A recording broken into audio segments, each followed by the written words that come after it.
आज हम एक छोटी सी कहानी से जानेंगे कि अनजान में या आवेश में, गुस्से में कुछ भी पापकारी शब्द बोलना, जैसे मार डालूंगा, काट डालूंगा, खून निकाल दूंगा, तबाह कर दूंगा इत्यादि बोलना न जाने कैसे पाप कर्मों का बंद करेगा और हमें आगे जाकर गलत फल देगा। इसलिए कुछ भी बोलने से पहले सोचें कि आप क्या बोल रहे हैं, कैसे बोल रहे हैं, क्यों बोल रहे हैं, बोलना जरूरी भी है या नहीं, या सिर्फ आदतवश कुछ भी बोले जा रहे हैं। दो भाई थे, सूरसेन और महिसेन। दोनों सदाचारी, दयालु और कोमल व्यवहारी थे। एक दिन अचानक से महिसेन की जीभ पर गंभीर रोग पैदा हो गया। वैद्यों से उपचार कराने के बाद भी वो ठीक नहीं हुआ। रोग की गंभीरता बढ़ती जा रही थी और रोग बढ़ने के कारण जीभ से भयंकर दुर्गंध आने लगी।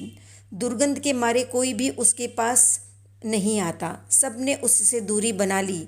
केवल उसका भाई सूरसेन स्नेहवश उसके पास जाता, औषधि मिले पानी से जीभ को साफ करने के लिए कहता और उसका ध्यान रखता। उसे पंच परमेष्टि का ध्यान करने के लिए कहता और साथ में त्याग, तप, व्रत भी करवाता। सूरसेन के इस प्रयत्न से महिसेन संयोग से ठीक हो गया। ठीक होने के बाद भी उसने तपस्या, त्याग करना इत्यादि चालू रखा। एक दिन उसी नगर में भद्रबाहु स्वामी आचार्य भद्रबाहु वहाँ पधारे और सूरसेन ने आचार्य से पूछा, बनते, महिसेन को जो गंभीर जीभ का रोग हुआ, जिससे दुर्गंध के मारे कोई उसके नज़दीक नहीं आता, इस तरह के रोग का क्या कारण है? किन अशुभ कर्मों व पाप कर्मों के उदय से उसे ऐसी भयंकर बीमारी लगी? इसने ऐसा क्या पाप कर्म किया पूर्व जन्म में जो अभी इसे ऐसा रोग हुआ? तो आचार्य भद्रबाहु, जो विशिष्ट अवधि ज्ञानी थे, उन्होंने महिसेन का पूर्व जन्म देखा और बोले, पिछले जन्म में तुम दोनों सगे भाई थे। तुम दोनों का नाम था वीर और धीर। एक दिन तुम दोनों जंगल में घूमने गए। घूमते घूमते देखा तुम्हारा मामा, जो कि साधु बनकर जंगल में तपस्या कर रहा था, अचानक सांप के काटने पर धरती पर नीचे गिर गया। तुम लोगों ने स्थानीय लोगों से इस बारे में पूछा तो लोगों ने बताया कि जहरीले सांप ने काटा है, पास में ही बाम्बी है। जहर के प्रभाव से मुनि बेहोश हो गए।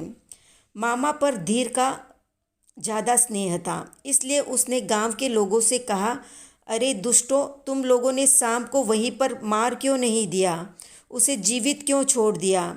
तो बड़े भाई वीर ने कहा, धीर, ऐसे वचन मत बोलो। इस तरह मारने की भाषा बोलकर तुम अपने लिए कर्म बांध रहे हो। तो धीर ने कहा, मुनि को डसने वाले सांप को मारने में ही धर्म है, उसे जीवित नहीं छोड़ना चाहिए।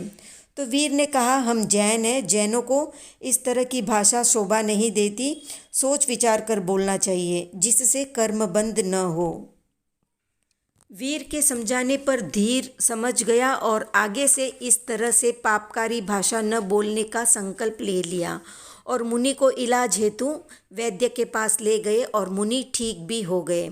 समय के साथ तुम दोनों मरण को प्राप्त हुए। मरण के बाद फिर से तुम दोनों इसी जन्म में सगे भाई के रूप में जन्मे, सूरसेन और वीरसेन।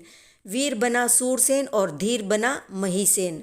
धीर ने जो भाषा उस समय बोली, सांप को मार देना चाहिए, जीवित नहीं छोड़ना चाहिए, ऐसी पापकारी भाषा बोलकर प्रायश्चित नहीं किया, आलोचना नहीं की अपने गलत वचनों की, पापकारी भाषा की, उसी के पाप कर्म के फलस्वरूप इस जन्म में उसको जीभ का भयंकर रोग हुआ।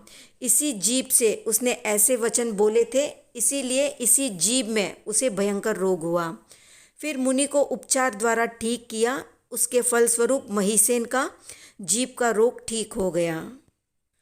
आचार्य भद्रबाहु से अपना पूर्व जन्म सुनते सुनते दोनों को अपना पूर्व भव याद आ गया और वे दोनों भाई वहीं पर आचार्य के पास दीक्षित हो गए। तो दो बोल अनजान में पाप के बोलने पर भयंकर रोग हुआ तो वे लोग अपने बारे में सोचे, जो जानबूझकर ऐसी हिंसात्मक भाषा का प्रयोग ही नहीं करते, वरन जीव को खत्म भी कर देते हैं। वहीं पर न केवल सांप, कुछ भी छोटे चलते फिरते जीव दिखने चाहिए, मारने के लिए तैयार बैठे रहते हैं। तो इस सच्ची कहानी से प्रेरणा ले और निरपराध जीवों को मारने का त्याग करें और उनको अभय दान दें। वीडियो पसंद आया तो लाइक शेयर सब्सक्राइब करें।